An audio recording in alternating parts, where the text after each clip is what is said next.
ഒരു wooden strategy എന്ന് പറയും. ഇത് മാറ്റില്ല, ഇത് തന്നെയാണ് നമ്മുടെ നയം എന്നുള്ളൊരു അപ്രോച്ചായിരുന്നു. അപ്പോൾ അതുകൊണ്ട് 3 ലെഫ്റ്റ് ഹാൻഡേഴ്സ് ടോപ്പ് ഓർഡറിൽ വന്നു. വളരെ എളുപ്പം ഒരു ഓഫ് സ്പിന്നർ എറിഞ്ഞ് വെച്ച് കഴിഞ്ഞാൽ അത് പൊട്ടിക്കാവുന്ന എല്ലാ ടീമുകളും കാണിച്ചു കൊടുത്തു. നിർഭാഗ്യവശാൽ അത് കാരണം ലോകകപ്പിൻ്റെ ആദ്യ മത്സരങ്ങൾ പുറത്തിരുന്നു. ചിലപ്പോൾ അതൊരു ഉർവശി ഉപകാരമായെന്ന് പറഞ്ഞ പോലെ ആയിരിക്കും. തൻ്റെ കളിയെപ്പറ്റി ഒരു പുനർവിചിന്തനം നടത്താനായിട്ട് സഞ്ജുവിനെ പ്രേരിപ്പിച്ചു.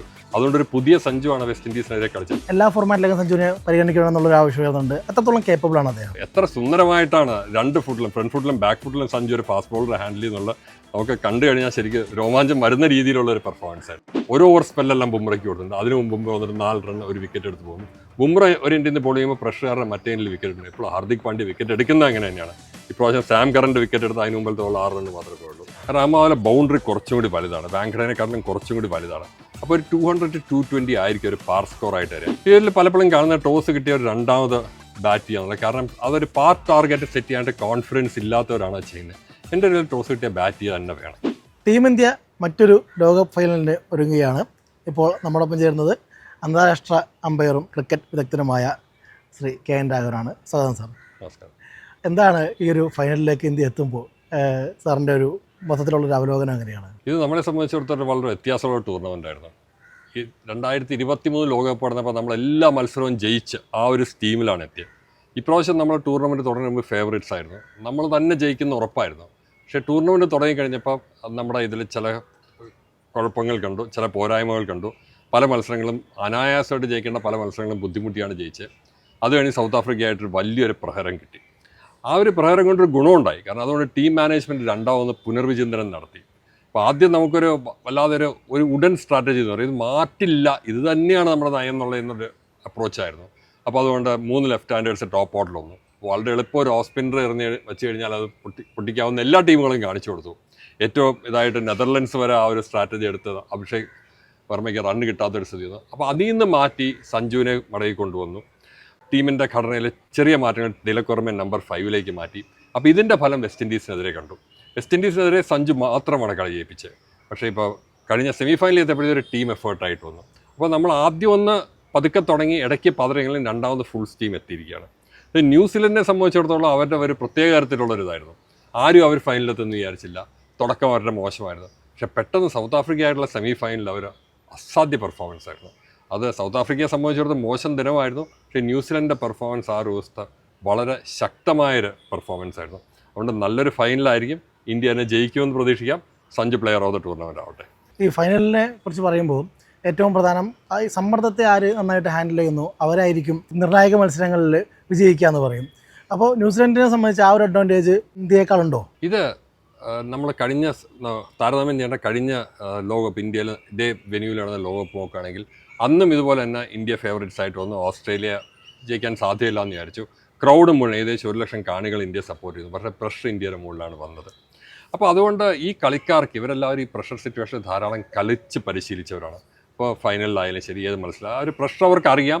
പ്രഷർ എങ്ങനെ ടാക്കിൾ ചെയ്യണമെന്ന് അവർക്കറിയാം. ഇന്ത്യക്ക് ഹോം അഡ്വാൻറ്റേജ് ഉണ്ടെങ്കിലും ഹോം പ്രഷറും ഉണ്ടാവും. പക്ഷേ ഇവരെ സംബന്ധിച്ചിടത്തോളം ഇവരെല്ലാം ധാരാളം മത്സരങ്ങൾ വലിയ ക്രൗഡിൻ്റെ മുമ്പിൽ കളിച്ച് പരിണിതപ്പെടുത്തലാണെന്ന് തന്നെ പറയാം. ഇവിടെ നമ്മൾ ശ്രദ്ധിക്കേണ്ട ഒരു കാര്യം, ഈ ടൂർണമെൻറ്റിൽ ഇതുവരെ ഒരു വലിയ ഘടകം സ്പിന്നർമാരായിരുന്നു. അപ്പോൾ സ്പിന്നർമാർ ഇത്രയധികം സ്വാധീനം ചെലുത്തിയ ലോകകപ്പ് ടൂർണമെൻറ്റുകൾ അധികം ഉണ്ടായിട്ടില്ല. ഇതിനൊരു ചെറിയ അവവാദം പറയാവുന്ന സെമി ഫൈനലിൽ എത്തിയപ്പോഴാണ്. സെമി ഫൈനൽ പ്രത്യേകിച്ച് ഇന്ത്യയുടെ ആ സെമി ഫൈനലാണ് സ്പിന്നർമാർക്ക് വലിയൊരു മേൽക്കൈ വരാതിരുന്നത്. അപ്പോൾ ഫൈനൽ എങ്ങനെ ഇരിക്കുന്നത് പറയാൻ പറ്റില്ല. കഴിഞ്ഞ ലോകകപ്പൊക്കെയാണെങ്കിൽ അവിടെയും സ്പിന്നർമാർക്ക് ആ മിഡിൽ ഓവേഴ്സ് ഇന്ത്യക്ക് ഫേസ് ചെയ്യാൻ പറ്റിയിരുന്നില്ല. അപ്പോൾ ഇതെല്ലാം ഒന്ന് ആലോചിച്ച് കളിക്കേണ്ടി വരും. ഒരു ഇത് പറയുകയാണെങ്കിൽ 2 സൈഡ്സും ഈക്വലി ബാലൻസ്ഡ് ആണ്. ഇന്ത്യക്ക് ഒരു ചെറിയ അഡ്വാൻറ്റേജ് ഉണ്ടെന്ന് ഞാൻ പറയും. കാരണം നമ്മളാണ് man to man stronger side നമ്മളാണ്. അത് ഉറപ്പായിട്ടും പറയാൻ പറ്റും. പിന്നെ ഇതുപോലൊരു കളിയിൽ ആ ഒരു ദിവസം ആർക്ക് കുറച്ചും കൂടി നന്നായി കളിക്കാൻ പറ്റുന്നു. ചെറിയ വ്യത്യാസത്തിനായിരിക്കും കളിയുടെ ഗതി മാറുക. കഴിഞ്ഞ മത്സരം തന്നെ കണ്ടില്ലേ, 7 റൺസിനാണ് നമ്മൾ ജയിച്ചത്. അപ്പോൾ തുല്യ ശക്തികളല്ലെങ്കിലും ഒരു ചെറിയ മേൽക്കോയ്മ ഇന്ത്യക്കുണ്ടെങ്കിലും ഒരു കടുത്ത മത്സരം തന്നെയായിരിക്കും. അപ്പോൾ സാറ് പറഞ്ഞതുപോലെ ഒരു ആദ്യം ബാറ്റ് ചെയ്യുമ്പോൾ എത്ര റൺസ് എടുത്താൽ നമുക്ക് വിജയിക്കാനാവും എന്നുള്ളൊരു ചോദ്യമുണ്ട്. അത് നമ്മൾ 250 മുകളിൽ സ്കോർ ചെയ്യുന്നു, 7 റൺസിൻ്റെ വ്യത്യാസം, ഒരു 6 മതി ആ കളി മാറാൻ. അപ്പോൾ എന്തായിരിക്കും ഒരു ഫൈനൽ നമ്മൾ എടുക്കേണ്ട സ്ട്രാറ്റജി? ഇപ്പോൾ പിച്ച് കണ്ട് ആ പിച്ചിനെ പറ്റി അറിയാവുന്നവർ, ആ പിച്ചിൻ്റെ ഘടനയെ പറ്റി, സോയിലിനെ പറ്റി അറിയാവുന്നവർ 200 റൺസ് ഒരു പാർ സ്കോർ ആണെന്നാണ്. കാരണം അതുപോലെ ബൗണ്ടറി കുറച്ചും കൂടി വലുതാണ്, വാങ്കഡേനെക്കാട്ടിലും കുറച്ചും കൂടി വലുതാണ്. അപ്പോൾ ഒരു 200 to 220 ആയിരിക്കും ഒരു പാർ സ്കോർ ആയിട്ട് വരിക. ഈ ആദ്യം ബാറ്റ് ചെയ്യുമ്പോൾ എപ്പോഴും ഒരു പ്രശ്നമാണ്, കാരണം എത്രയെന്ന് വെച്ച് നമ്മളൊരു ടാർഗറ്റ് കൊടുക്കുന്നുള്ളത്. 250 കിട്ടിയപ്പോൾ നമ്മൾ അനായാസം ജയിക്കുന്ന വിചാരിച്ചു, പക്ഷേ കഷ്ടിച്ചാണ് നമ്മൾ വന്നത്. അതായത് ആ ഒരു ഓവറിൽ ഹാർദിക് പാണ്ഡ്യയുടെ ഇത് സിക്സർ പോയിരുന്നെങ്കിൽ കളിയുടെ ഗതി ചിലപ്പോൾ മാറിയേനെ. അപ്പോൾ അത്ര ഒരു ക്ലോസ് മാച്ച് ആയിരുന്നു. അപ്പോൾ ഒരു പാർ സ്കോർ ഒരു ഇവരുടെ ഇതിൽ 200 എന്ന് പറഞ്ഞാൽ 220 ആയിരിക്കും ഒരു പാർ സ്കോർ ആയിട്ട് കാണാൻ പറ്റുക. കാരണം കുറച്ചും കൂടി വലിയൊരു ഗ്രൗണ്ട് ആയതുകൊണ്ട് പിച്ചിൻ്റെ ഘടന ഇത് തന്നെയായിരിക്കും. അതായത് ഒരു വളരെ ഈസി ബൗൺസോടെ ബോൾ ബാറ്റിലേക്ക് വരുന്നൊരു പിച്ചായിരിക്കും, റൺ ഒഴുകേണ്ട പിച്ചാണെന്നാണ് അവർ പറയുന്നത്. പക്ഷേ കുറച്ചുകൂടി ബൗണ്ടറിയുടെ വലിപ്പമുള്ളതുകൊണ്ട് ഒരു 400-നും 450-നും ഇടയ്ക്ക് റൺസ് പൂർണ്ണമായിട്ട് മത്സരത്തിൽ വരുമെന്ന് പ്രതീക്ഷിക്കാം. ബോംബെയിൽ 499 ആയിരുന്നു, അതിനേക്കാളും ഒരു 50 റണ്ണ് കുറയുമെന്ന് നമുക്ക് കരുതാം. അപ്പോൾ സഞ്ജുവിൻ്റെ ബാറ്റിങ്ങിലേക്ക് വന്ന ഏറ്റവും നിർണായകമായ ഒരു സമയത്താണ് അദ്ദേഹം ഫോമിലേക്ക് ഉയർന്നത്. ശരിക്കും ലോകകപ്പിന് മുമ്പ് കേരളത്തിൽ നിന്നുൾപ്പെടെ ഒരു വിമർശനങ്ങൾ, കൃത്യമായ അവസരങ്ങൾ ഉപയോഗിക്കുന്നില്ല എന്നുള്ളതൊക്കെ എന്നുള്ള വിമർശനങ്ങളൊക്കെ കേട്ടിരുന്നു. സഞ്ജു എപ്പോഴും അവസരം കൊടുത്തപ്പോഴൊക്കെ പെർഫോം ചെയ്തിട്ടുള്ളൊരു പ്ലെയറാണ്. നമ്മൾ മനസ്സിലാക്കേണ്ട പടിപടിയായി ഉയർന്നതാണ്. ജൂനിയർ ക്രിക്കറ്റ് കളിച്ചു, രാജ്യത്തിൻ്റെ ഇതിൽ തന്നെ IPL നന്നായി പെർഫോം ചെയ്തു. അപ്പോൾ എല്ലാ അവസരങ്ങളും നന്നായി പെർഫോം ചെയ്തിട്ടുള്ളതാണ്. ആകെ ഈ ടൂർണമെൻറ്റിന് തൊട്ട് മുമ്പുള്ള ന്യൂസിലൻഡ് പരമ്പരയിൽ കുറച്ച് മോശമായിപ്പോയി. ഏത് മികച്ച കളിക്കാരനും മോശം പാച്ച് അറിയും. ഇപ്പോൾ നമ്മൾ അഭിഷേകിൻ്റെ കാര്യം തന്നെ കാണാമല്ലോ, വളരെ നല്ല ഫോമിൽ ലോകത്തെ ഏറ്റവും നമ്പർ 1 എന്ന് പറഞ്ഞു, പക്ഷേ ഇവിടെ എത്തിയപ്പോൾ കാലിടണമെന്ന് നമ്മൾ കണ്ടു. സൗത്ത് ആഫ്രിക്കൻ ടീമിൻ്റെ പ്രകടനം നമ്മൾ കഴിഞ്ഞാണ്. അതുപോലെ ഒരു ചെറിയ ബാറ്റ് പാച്ച് സഞ്ജുവിനുണ്ടായി. നിർഭാഗ്യവശാൽ അത് കാരണം ലോകകപ്പിൻ്റെ ആദ്യ മത്സരങ്ങൾ പുറത്തിരുന്നു. ചിലപ്പോൾ അതൊരു ഉർവശി ഉപകാരമായെന്ന് പറഞ്ഞ പോലെ ആയിരിക്കും തൻ്റെ കളിയെപ്പറ്റി ഒരു പുനർവിചിന്തനം നടത്താനായിട്ട് സഞ്ജുവിനെ പ്രേരിപ്പിച്ചു. അതുകൊണ്ടൊരു പുതിയ സഞ്ജുവാണ് വെസ്റ്റ് ഇൻഡീസിനെതിരെ കളിച്ചത്. അതും ആ മത്സരത്തിൽ അവസരം കിട്ടി. കാരണം സഞ്ജുവിന് മുഴുവൻ ബാറ്റ് ചെയ്ത സൈഡിനെ വിജയത്തിലേക്ക് എത്തിക്കാൻ സാധിച്ചു. അത് വളരെ ചുരുക്കം പേർക്കേ സാധിക്കുള്ളൂ. ഇപ്പോൾ നമ്മൾ വനിതാ ലോകകപ്പിൽ ജമീമ റോഡ്രിഗസ് കളിച്ച പോലെ ഒരു ഇന്നിങ്സ്, നമ്മളെപ്പോഴും ഓർമ്മയിൽ തങ്ങിയിരിക്കുന്ന ഒരു ഇന്നിങ്സാണ് സഞ്ജുവിന്. സെഞ്ചുറി കിട്ടിയില്ലെങ്കിൽ ആ 97 നോട്ട് ഔട്ട് ഒരു ഡബിൾ സെഞ്ചുറിയുടെ വെയിറ്റ് ഉള്ളായിരുന്നു. നമ്മളെ നേരെ സെമിയിലേക്ക് എത്തിച്ചു. ആ ഫോം സെമിയിലും അദ്ദേഹം തുടരുകയാണ്. അപ്പോൾ അദ്ദേഹം നല്ല ഫോമിലാണ്. കേരളത്തിൽ നിന്ന് കളിച്ച് കയറിയൊരു കളിക്കാരൻ. കാരണം വേറെ പുറത്തുള്ള ക്ലബ്ബുകളിലൊന്നും അദ്ദേഹം കളിക്കുന്ന, കേരളത്തിന് വേണ്ടിയും IPL സൈഡിന് വേണ്ടിയും മാത്രമേ കളിക്കുന്നു. ഇത്ര ഉയരങ്ങളിലെത്ത് നമുക്ക് എല്ലാവർക്കും അഭിമാനിക്കാൻ പറ്റിയ കാര്യമാണ്. ഇത് ഒരു മോട്ടിവേഷൻ ആക്കേണ്ട കൂടുതൽ യുവാക്കൾ ദേശീയ ലെവലിലേക്ക് വരുന്ന തന്നെ നമുക്ക് കരുതാം. ശരിക്കും അദ്ദേഹത്തിൻ്റെ ഒരു ബാറ്റിംഗ് ശൈലിയിൽ അപ്രോച്ചിൽ ഒരു ചേഞ്ച് ഉണ്ടായതായിട്ട് തോന്നുന്നുണ്ടോ? സഞ്ജുവിൻ്റെ അപ്രോച്ച് എപ്പോഴും അറ്റാക്കിംഗ് അപ്രോച്ചാണ്. അപ്പോൾ ഇതിന് ചിലപ്പോൾ പാകപ്പെടുന്നുണ്ടാവും. ഗവാസ്കറെ പാരികളിൽ പറയുന്ന ഇടയ്ക്ക് അദ്ദേഹം കുറച്ചുകൂടി കരുതി കളിക്കണമെന്ന്. പക്ഷേ T20 എപ്പോഴും ബൗളർമാരെ ഡോമിനേറ്റ് ചെയ്ത് കളിക്കുക എന്നുള്ളതാണ് അവരുടെ അപ്രോച്ച്. നമ്മൾ IPL ടീമിലെല്ലാം കാണാം സഞ്ജു ആ രീതി തന്നെ കളിക്കാറുള്ളൂ. കളി അദ്ദേഹം ആ ഒരു ചിന്താഗതിയോട് കൂടി തന്നെയാണ് അപ്രോച്ച് ചെയ്യുന്നത്. T20 കളിക്കേണ്ട മാതിരിയല്ല വൺ ഡേ കളിക്കേണ്ടവരല്ല ടെസ്റ്റ് ക്രിക്കറ്റ് കളിക്കേണ്ടത്. T20 സംബന്ധിച്ചോളം സഞ്ജുവിനൊരു നല്ല അപ്രോച്ച്, അതായത് വളരെ പോസിറ്റീവായിട്ട് പ്രൊഡക്റ്റീവായിട്ടൊരു അപ്രോച്ച് ഉണ്ട്. അത് തന്നെ അദ്ദേഹം തുടരും. കാരണം അത്ര നല്ല ക്ലീൻ സ്ട്രൈക്കർ അത് പോകണം. വളരെ നേരത്തെ അദ്ദേഹം പന്ത് കാണുന്നു, എല്ലാ സ്ട്രോക്സും ഉണ്ട്. ഇപ്പോൾ നമ്മൾ സഞ്ജുവിൻ്റെ ഒരു സ്ട്രോക്ക് നോക്കുകയാണെങ്കിൽ വിക്കറ്റിന് ചുറ്റും റൺസ് വരുന്നുണ്ട്. ഒരു പർട്ടിക്കുലർ ആംഗിളിലോ അല്ലെങ്കിൽ ഒരു സൈഡിലോ കൂടുതൽ കോൺസെൻട്രേറ്റ് ചെയ്യുന്നില്ല.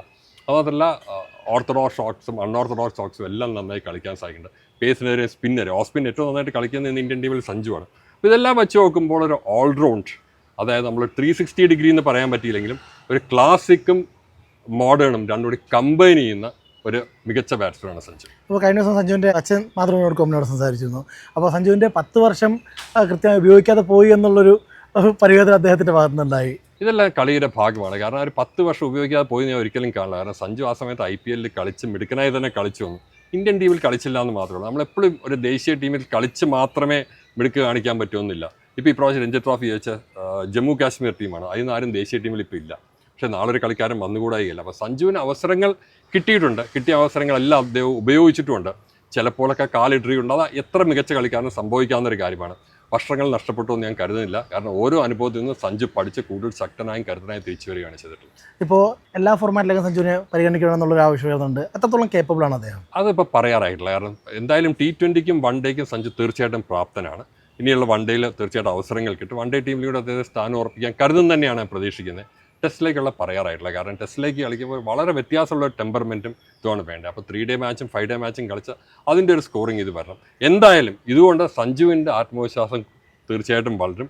അപ്പോൾ ആ ടെക്നിക്ക് അഡാപ്റ്റ് ചെയ്ത് വരാനുള്ള കഴിവ് അദ്ദേഹത്തിന് ഉണ്ടെന്നാണ് ഞാൻ കരുതുന്നത്. അദ്ദേഹം കുറച്ചും കൂടി തെളിയിച്ചു കഴിഞ്ഞാൽ ടെസ്റ്റ് ക്രിക്കറ്റിലേക്ക് തന്നെ അദ്ദേഹത്തിന് വരാൻ സാധിക്കുക. അഡാപ്റ്റബിലിറ്റിനെ കുറിച്ച് പറയുകയാണെങ്കിൽ അദ്ദേഹം ഇതിനു മുമ്പ് വളരെ സ്ട്രഗിൾ ചെയ്തൊരു ബോളറാണ് ജോഫ്ര ആർച്ചർ. പക്ഷേ ഒരു ക്യാച്ച് പോയി എന്നുള്ളത് ഓക്കെയാണ്. പക്ഷേ എന്നിട്ട് പോലും ഭയങ്കര ഡോമിനൻ്റ് ആയിട്ടാണ് അദ്ദേഹത്തെ കളിച്ചത്. ആ ഒരു കഴിവ് സഞ്ജുവിന് ഉള്ളതുകൊണ്ടാണ്. കാരണം ഒരു അവസരം, കാരണം ഈ ഇതിൽ ഒരു അവസരം കളഞ്ഞാൽ പണ്ട് ഒരു ക്യാച്ച് വിട്ടപ്പോൾ സ്റ്റീവോ ഒരു സൗത്ത് ആഫ്രിക്കൻ ഗിബ്സിനോട് പറഞ്ഞിരുന്നു you just drop the world cup. അതേ കാര്യം തന്നെ ബ്രൂക്ക് സ്വയം പറഞ്ഞിരുന്നു, I just drop the world cup. കാരണം ഒരു അവസരം കളഞ്ഞു കഴിഞ്ഞാൽ അത് ഇത് പ്രത്യേകിച്ച് സഞ്ജുവിനെ മാറിയ പ്ലെയർ സഞ്ജുവിൻ്റെ കഴിവിനെ പറ്റി ഒരു സംശയമില്ല. ഇടയ്ക്ക് ഈ പറഞ്ഞ മാതിരി വേറൊരാൾ മുകളിലാണെന്ന് തോന്നുകയാണെങ്കിൽ തിരിച്ചു വരാനുള്ള കഴിവുണ്ട്. അത് തന്നെയാണ് അദ്ദേഹം ജോഫ്ര ആർച്ചറിൻ്റെ അടുത്തും തെളിയിച്ചിട്ടുള്ളത്. ജോഫ്ര ആർച്ചർ മികച്ച ബോളറാണ്, പക്ഷേ ജോഫ്ര ആർച്ചറിന് ലൂസ് ബോൾ എറിയാനായിട്ടുള്ള ധാരാളം ഒരു ടെൻഡൻസി ഉണ്ട്. അത് പൂർണ്ണമായിട്ടും സഞ്ജു മുതലാക്കി. കാരണം ഒരു അവസരം കൊടുത്തു കഴിയുമ്പോൾ ആർച്ചറിൻ്റെ പോകുന്ന ലൂസ് ബോൾ ഒന്നും അത് സഞ്ജു 100% മുതലാക്കുകയാണ് ചെയ്തത്. ആ ബൗൺസറിനെ കുറിച്ച് സാർ ഉദ്ദേശിച്ചത്? അതെ, ആ ബൗൺസറിനെ കുറിച്ച് തന്നെ. അത് മാത്രമല്ല, അത് എത്ര സുന്ദരമായിട്ടാണ് രണ്ട് ഫുട്ടിലും ഫ്രണ്ട് ഫുട്ടിലും ബാക്ക് ഫുട്ടിലും സഞ്ജു ഒരു ഫാസ്റ്റ് ബോളർ ഹാൻഡിൽ ചെയ്യുന്നുള്ള നമുക്ക് കണ്ടു കഴിഞ്ഞാൽ ശരിക്കും രോമാഞ്ചം വരുന്ന രീതിയിലുള്ള ഒരു പെർഫോമൻസ് ആയിരുന്നു. ഇപ്പോൾ നമ്മൾ ബോളിങ്ങിനെ കുറിച്ചാണ് പറഞ്ഞത്. ഫൈനലിലേക്ക് എത്തുമ്പോൾ നമുക്കൊരു കൺസേൺ ഉള്ളതും ബോളിങ്ങിനെ കുറിച്ചാണ്. രണ്ടുപേരുടെ പേരാണ് ഫൈനലിലേക്ക് പരിഗണിക്കണമെന്നൊരു സംശയം വരുന്നത്. വിന്നിംഗ് 11 നിന്ന് അഭിഷേക് ശർമ്മയും അതുപോലെ വരുൺ ചക്രവർത്തിയും.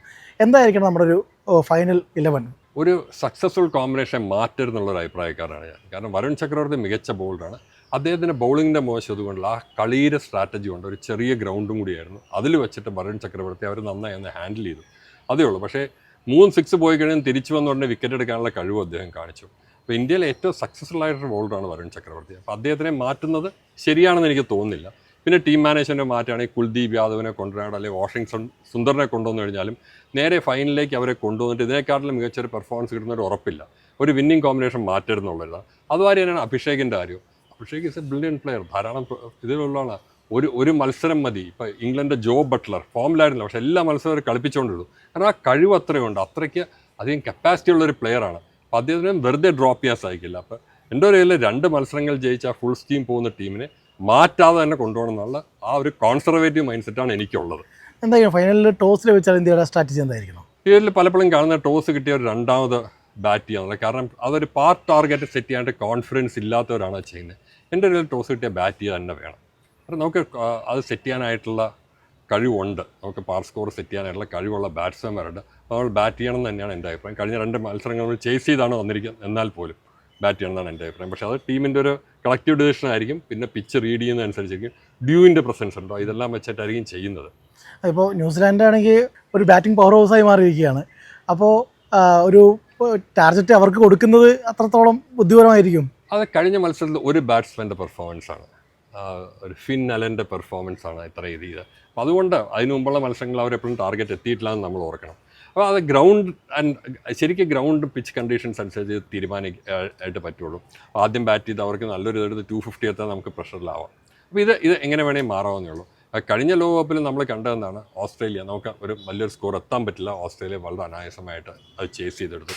അപ്പോൾ ആ ഒരു കണ്ടീഷൻ നോക്കി വേണം പറയാം. ഞാനിത് പറയാനായിട്ടുള്ള കാരണം എന്ന് വെച്ചാൽ ഒരു 220 230 പാർ സ്കോർ വയ്ക്കാനായിട്ട് നമുക്ക് കഴിയുമെങ്കിൽ ബാറ്റിംഗ് സൈഡ് ഒബ്വിയസ്ലി പ്രഷറിൽ വരും. ആ ഒരു പ്രഷറിൽ വരാണെങ്കിൽ പവർ പ്ലേയിൽ വിക്കറ്റ് എടുക്കാനായിട്ട് സാധിക്കും. അപ്പോൾ നമുക്ക് ആ പിച്ചിൻ്റെ കണ്ടീഷൻ കണ്ട് നമുക്ക് ആ പാർ സ്കോർ എത്താനുള്ള ബാറ്റിംഗ് ലൈനപ്പ് ഉണ്ടെന്ന് നമുക്ക് ഉറപ്പുണ്ടെങ്കിൽ നമ്മൾ ബാറ്റ് ചെയ്യും. അതായത് ഒരു എക്സ്ട്രാ പ്രഷർ നമുക്ക് ആഡ് ചെയ്യാൻ പറ്റും. ഈ എക്സ്ട്രാ പ്രഷറിൻ്റെ ഫലം ഇംഗ്ലണ്ടിനെതിരെ കാണുകയും ചെയ്തു. ബ്രൂക്ക് ഔട്ടായത് എന്തുകൊണ്ടാണ്? റൺ ഫേസ് ചെയ്യാൻ വേണ്ടിയിട്ടാണ് ബ്രൂക്ക് ഔട്ടായത്. ബെച്ചലിൻ്റെ ആ ഒരു അസാമാന്യ ഇന്നിങ്സ് ഇല്ലായിരുന്നെങ്കിൽ ഇംഗ്ലണ്ട് ഒരു 50 റൺ 60 റണ്ണ് തോറ്റേനെ. ആ ഒരു ഇന്നിങ്സാണ് ഇംഗ്ലണ്ടിനെ അവസാനം വരെ പിടിച്ചുകൊണ്ട് പോയത്. ഇന്ത്യയുടെ ബോളിംഗ് സൈഡിനെ എങ്ങനെയാണ് വിലയിരുത്തുന്നത്? ഇന്ത്യയുടെ നല്ല ബോളിംഗ് സൈഡാണ്. പ്രത്യേകിച്ച് ജസ്പ്രീത് ബുംറ ഇന്ന് ലോകത്തിലെ ഏറ്റവും മികച്ച ബോളറാണ്. യാതൊരു സംശയമില്ല. ഏത് കണ്ടീഷനിലും ക്യാപ്റ്റന് റിലേ ചെയ്യാൻ. കാരണം ഒരു ഓവർ സ്പെല്ലെല്ലാം ബുംറയ്ക്ക് കൊടുത്തിട്ടുണ്ട്. അതിന് മുമ്പ് വന്നിട്ട് 4 റൺ ഒരു വിക്കറ്റ് എടുത്ത് പോകുന്നു. ബുംറ ഒരു ഇന്ത്യയിൽ നിന്ന് ബോൾ ചെയ്യുമ്പോൾ പ്രഷർ കാരണം മറ്റേ ഇന്ത്യയിൽ വിക്കറ്റ് ഉണ്ട്. ഇപ്പോൾ ഹാർദിക് പാണ്ഡ്യ വിക്കറ്റ് എടുക്കുന്നത് അങ്ങനെ തന്നെയാണ്. ഇപ്രാവശ്യം സാം കറണ്ട് വിക്കറ്റ് എടുത്ത് അതിന് മുമ്പിലത്തെ 6 റൺ മാത്രമേ ഉള്ളൂ. 2024 ലോകകപ്പ് ഫൈനൽ നോക്കുകയാണെങ്കിൽ ഒരു ഓവർ നന്നായി ബോൾ ചെയ്തപ്പോഴാണ് ക്ലാസിനടുത്ത് ഓവറിലടിച്ച് ഇതിട്ട് വിക്കറ്റ് ഹാർദിക് പാണ്ഡ്യ എടുത്താലും അതിൻ്റെ പുറയിലുള്ള ബുംറയാണ്. അപ്പോൾ ബുംറ പാണ്ഡ്യ നല്ല കോമ്പിനേഷൻ, നല്ല ബോൾ. അർഷദീപ് നല്ല ബോളറാണ്. ആ ലെഫ്റ്റ് ആൻഡ് റൈറ്റ് ഇതിൽ കൊണ്ടുവരാൻ പറ്റും. അപ്പോൾ നല്ലൊരു ലെഫ്റ്റ് ആണ് ഇതാണ്. ആകെ ഇപ്പോൾ കാണുന്ന ഒരു വീക്ക് ലിങ്ക് എന്ന് പറയുന്നത് വരുൺ ചക്രവർത്തിയുള്ളൂ. വരുണിനെ ഒരിക്കലും മോശമായ ഒരു ബോളറായിട്ട് കാണാൻ പറ്റില്ല. ഒരു ബാറ്റ്സ്മാൻമാരെ കുറച്ച് കൂടുതലായിട്ട് അദ്ദേഹത്തിൻ്റെ ബോളിൽ ഒരു സ്വാതന്ത്ര്യം എടുക്കുന്നു. പലപ്പോഴും സിക്സർ പോകുന്നുണ്ട്. Again Axar Patel again a brilliant ഓൾറൗണ്ടറാണ്. അപ്പോൾ നമ്മുടെ നല്ലൊരു ബോളിംഗ് ലൈനപ്പുണ്ട്. സാർ ഇപ്പോൾ പറഞ്ഞ ഒബ്സർവേഷൻ എനിക്ക് ഭയങ്കര ഇൻട്രസ്റ്റിംഗ് ആയിട്ട് തോന്നി. അതായത് ബുംറയെ ശരിക്കും മറ്റ് ടീമുകളെ അറ്റാക്ക് ചെയ്യുന്നില്ല, ശരിക്കും സർവൈവ് ചെയ്യാനാണ് നോക്കുന്നത്. ബുംറയുടെ ഇടന്ന് രക്ഷപ്പെടാൻ നോക്കും. ബുംറയുടെ രക്ഷപ്പെട്ടാലും അയ്യോ റണ്ണില്ലോ വെച്ച് കൂടുതൽ ചാൻസ് അപ്പുറത്തേക്ക് വിക്കറ്റ് എടുത്തു. പക്ഷെ അത് കൃത്യമായിട്ട് വിനിയോഗിക്കാനുള്ള ബുദ്ധിശക്തി ഹാർദിക്കിനുണ്ട്. അത് നമ്മൾ കാണാതെ പോകരുത്. അത് രണ്ടും കൂടി വരുന്നതുകൊണ്ട് ആ ഒരു കോമ്പിനേഷൻ ആയിട്ട് വരുന്നത്. എന്തായിരിക്കും ഫൈനലിൽ റിസൾട്ട്? ഞാൻ ഇപ്പോഴും ഇന്ത്യ ജയിക്കും തന്നെ വിശ്വസിക്കുന്നത്. ഇന്ത്യ ജയിക്കും. കാരണം ഞാൻ പറഞ്ഞൊരു മാൻ ഓൺ മാൻ ഇന്ത്യയാണ് സ്ട്രോങ്ങർ സൈഡ്. നമുക്ക് മികച്ച ബാറ്റിംഗ് ലൈനുണ്ട്, കളിക്കാർ ഫോമിലാണ്, ഹോം അഡ്വാൻറ്റേജ് ഉണ്ട്. ഇതെല്ലാം വെച്ച് ഇന്ത്യ ജയിക്കട്ടെ എന്ന് പ്രതീക്ഷിക്കുന്നു.